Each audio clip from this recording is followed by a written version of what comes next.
Este é o canal Boas Novas Finais, levando o Evangelho Eterno até você. A Pedra Poderosa, a segunda vinda de Cristo. No capítulo 2 de Daniel, o Senhor Deus revelou o destino do mundo ao rei Nabucodonosor, através de um sonho que o monarca esqueceu. O rei ordenou que fossem introduzidos na sua presença os sábios, os encantadores, os astrólogos, os feiticeiros e os caldeus, para que revelassem o que o rei havia sonhado e lhe dessem a interpretação. Como vimos, eles falharam. Porém, Deus, através do profeta Daniel, seu servo, revelou tudo ao rei, e com isso, a morte de todos os sábios que Nabucodonosor havia prometido, pelo fato deles não resolver o problema do rei, foi evitada. Ao falar que o rei havia sonhado e dado a interpretação, Daniel afirmou que o rei Nabucodonosor teve um sonho com uma grande estátua de aparência terrível. A cabeça da estátua era de ouro, símbolo do reinado de Nabucodonosor, rei de Babilônia. O peito e os braços eram de prata, que simbolizavam o Império Medo-Persa. O ventre e as coxas de bronze, que apontavam para o reino da Grécia. As pernas de ferro eram símbolos de Roma pagã, e os pés com os seus dedos eram uma mistura de ferro misturado com barro de oleiro, que, por sua vez, apontava para um reino dividido, qual seja, a divisão do Império Romano do Ocidente. O rei olhava e eis que uma pedra poderosa saiu da montanha sem auxílio de mãos, e impetuosamente lançou-se contra os pés da imagem metálica, fazendo com que esta fosse totalmente destruída, virando pó ao vento. Com isso, todos os outros reinos, representados pelo ferro, pelo bronze, pela prata e pelo ouro, foram destruídos e tornaram-se em nada. Mas a pedra poderosa, símbolo do reino de Deus através da gloriosa volta de Cristo, encheu toda a terra. Podemos observar que a pedra poderosa atingiu em cheio os pés da estátua, símbolo da divisão do Império Romano do Ocidente. 10 tribos bárbaras faziam guerra constante contra Roma. Dentre elas se destacaram os vândalos, os ostrogodos, os burgúndios, os visigodos, os érolos, os suevos, os francos, os germanos, os anglo-saxões e os hunos. Essa divisão ocasionou o surgimento da Europa Ocidental. Vários estadistas, imperadores e reis tentaram, mediante casamento e uniões civis, reunificar o esfacelado Império Romano, mas sem sucesso, pois a palavra do eterno Deus vaticinou que não se uniriam, assim como o ferro não se une ao barro. Porém, os poderosos da terra, juntamente com líderes mundiais sem escrúpulos, estão desafiando ao Deus do céu. Inventaram a União Europeia, que de união e de unida não tem nada. Não obstante, criaram a nova ordem mundial, na esperança de que haja de novo um império universal, com um governo universal. No entanto, a Bíblia afirma que a volta de Cristo, simbolizada pela pedra poderosa que saiu da montanha sem auxílio de mãos, irá esfacelar esses reinos que não chegarão a se unir. A pedra poderosa, no entanto, símbolo da segunda vinda de Cristo em glória e majestade, destruirá todos esses reinos e encherá toda a terra. Aqui, nesta terra tão massacrada pelo pecado, pela injustiça, doença e morte, será fundado o reino de Deus e do seu Cristo. O fim do pecado e dos pecadores que se opõem a Deus está próximo. Satanás, seus anjos e todos os que estão em rebeldia contra Deus, aqueles que seguem o demônio terão seu fim selado quando a poderosa pedra esmiuçar a grande e orgulhosa estátua, símbolo dos reinos terrestres, que durante muitos séculos provocaram ao eterno Deus. A ira de Deus em forma de flagelos apocalípticos cairão sobre a terra e sobre todos os que se posicionam contra Deus, sua lei e seu povo. Agora vejamos o que diz as Sagradas Escrituras sobre a pedra poderosa, a segunda vinda de Cristo. O próprio Senhor Jesus Cristo, quando esteve aqui, prometeu dizendo aos discípulos: não se turbe o vosso coração. Credes em Deus, crede também em mim. Na casa de meu Pai há muitas moradas. Se não fosse assim, eu vou-lo teria dito.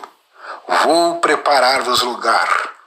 E se eu for e vos preparar lugar, virei outra vez e vos levarei para mim mesmo, para que onde eu estiver, estejais vós também. Em seguimento aos sinais de sua vinda, que disso Cristo ocorreria.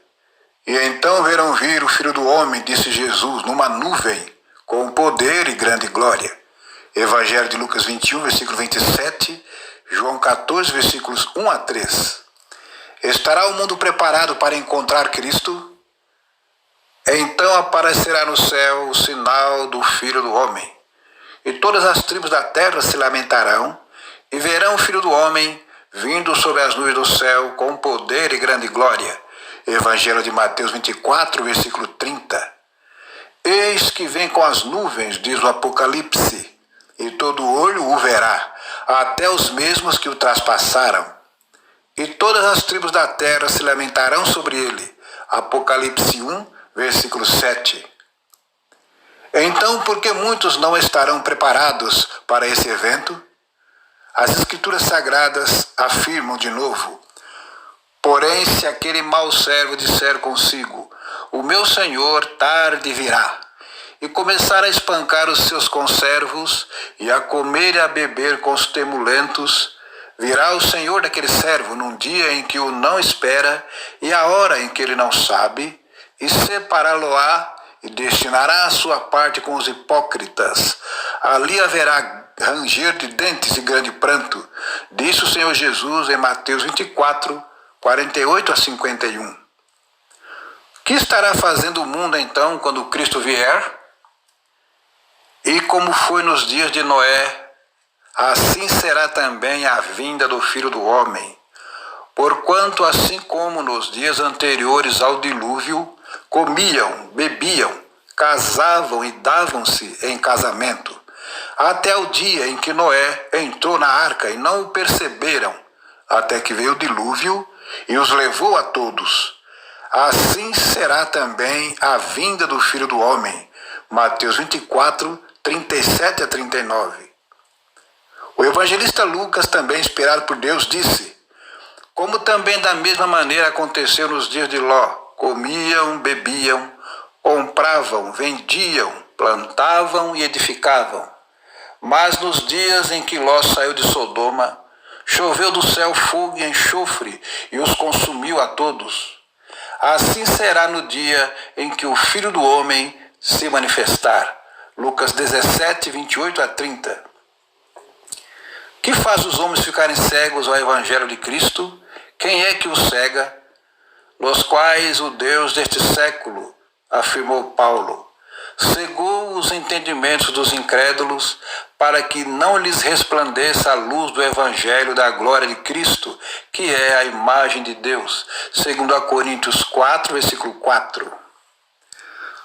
O sentido aqui não é que em si mesmo seja uma coisa má o comer, beber, casar, comprar, vender, plantar, edificar, mas que a mente dos homens estaria tão cheia destas coisas que dariam pouca ou nenhuma importância à vida futura e não se preparariam para encontrar Jesus quando viesse em sua segunda vinda.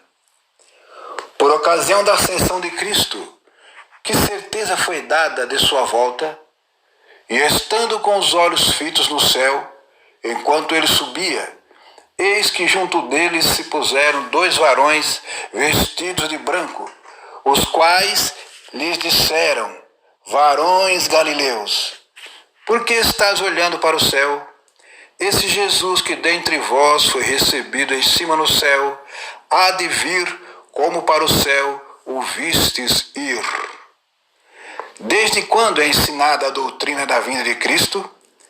E destes profetizou Enoque, o sétimo depois de Adão, dizendo: Eis que é vindo o Senhor com milhares de seus santos, para fazer juízo contra todos. Epístola de Judas 14 e 15.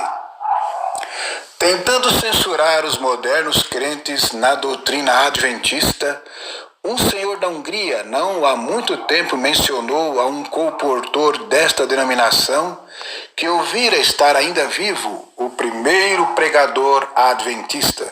Sim, replicou o colportor, o primeiro pregador adventista ainda vive, embora a fé adventista tenha milhares de anos. A Bíblia diz que Enoque também, o sétimo depois de Adão, pregou a vinda de Cristo em glória e poder. E Enoque ainda vive, foi trasladado para o céu sem ver a morte e jamais morrerá. Jó, o patriarca Jó, tinha sua confiança em Deus. Veja o que ele expressou. Porque eu sei que o meu Redentor vive e que por fim se levantará sobre a terra. Vê-lo-ei por mim mesmo e os meus olhos e não outros o verão. E por isso os meus rins se consomem dentro de mim. Jó 19, 25 a 27. Ó amado ouvinte e telespectador, Jesus Cristo morreu no madeiro para que todo ser humano que o aceitar tenha uma segunda chance. Deus está te dando uma segunda chance em Cristo. Arrependa-se hoje e abandone seus pecados e passe a respeitar a santa lei de Deus. Ainda há tempo, pois a porta da graça ainda não se fechou. Mas o tempo está escoando rapidamente e você precisa se apressar. Deus ama o pecador, mas não ama o pecado. Cristo virá em breve para buscar os seus escolhidos. A palavra de Deus se cumprirá e o sofrimento terminará. Jesus Cristo está voltando. Prepara-te.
Te abençoe e te guarde.